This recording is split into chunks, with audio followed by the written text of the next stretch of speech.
విజయసాయి రెడ్డి గారి రాజీనామా వైసీపీలో ఎలాంటి ప్రకంపనలు తీసుకొచ్చింది అనేది తెలియదు కానీ తెలుగుదేశం పార్టీలో మాత్రం ఒక రకంగా అంటే ఆయన రాజీనామా చేయడం ఫస్ట్ ఏంటంటే కొంత ఆనందం. ఎందుకంటే ఒక మెయిన్ వికెట్, అలాగే అంటే ఒక right hand left hand Jaganmohan రెడ్డికి.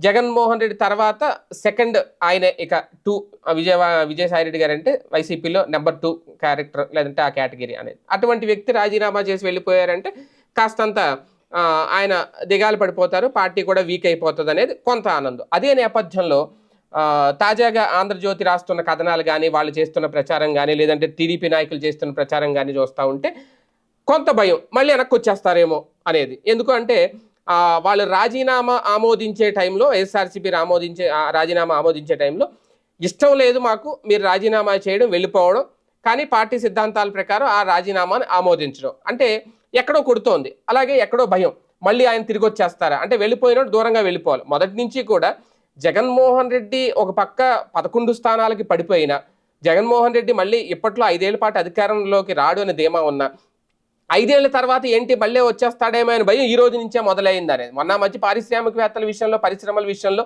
ఇప్పుడు చంద్రబాబు గారు సీఎంగా ఉన్నారు, నారా లోకేష్ గారు ఐటీ శాఖ మంత్రిగా ఉన్నారు, పవన్ కళ్యాణ్ గారు డిప్యూటీ సీఎంగా కూటమిలో ఉన్నారు. ఇంతమందిని చూసి, ఇంతమంది కూటమి బలం సింగిల్గా 135 స్థానాలు తెలుగుదేశం పార్టీ తెచ్చుకుంది, 21 స్థానాలు జనసేన తెచ్చుకుంది.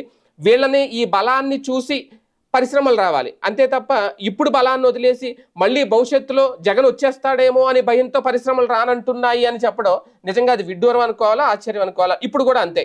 విజయసాయి రెడ్డి రాజీనామా చేశారు, ఆయన ఎంపీ పదవికి రాజీనామా చేశారు, పార్టీ సభ్యత్వానికి రాజీనామా చేశారు, రాజకీయాలకు దూరంగా ఉంటున్నారని ప్రకటించేశారు.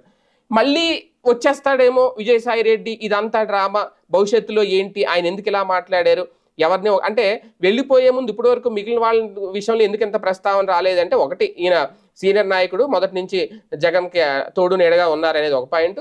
రెండోది అందరూ వెళ్ళిపోయిన వాళ్ళు అందరూ తిట్టి వెళ్ళిపోయారు. మోపిదేవి వెంకటరమణ కానీ, అవన్ శ్రీనివాస్ కానీ, వాసిరెడ్డి పద్మ కానీ, వీళ్ళందరూ ఆయన తిట్టి వెళ్ళిపోయారు జగన్ని. ఆయన నిర్ణయాలు నచ్చట్లేదు, ఆయన పార్టీని ఎటో తీసుకెళ్ళిపోతున్నాడు అని చెప్పి 4 మాటలు అనేసి ఈయన సైలెంట్గా వెళ్ళారు కదా. అది ఒక భయం పుట్టిస్తోంది మళ్ళీ వెనక్కి వస్తారని. వస్తే ఏముంది, ఒకవేళ తీసుకోవాలనుకుంటే వాళ్ళ పార్టీ ఇష్టం. ఆయన రాజకీయాల్లోనే నేను ఉండను మొర్రు అని చెప్తుంటే మళ్ళీ వెనక్కి వస్తారు. ఇదే కొంత భయం, కొంత ఆనందం అన్నట్టుగా ఉంది. వైసీపీకి ఏముందో లేదు తెలియదు కానీ తెలుగుదేశం పార్టీ శ్రేణులు అది కనిపిస్తోంది.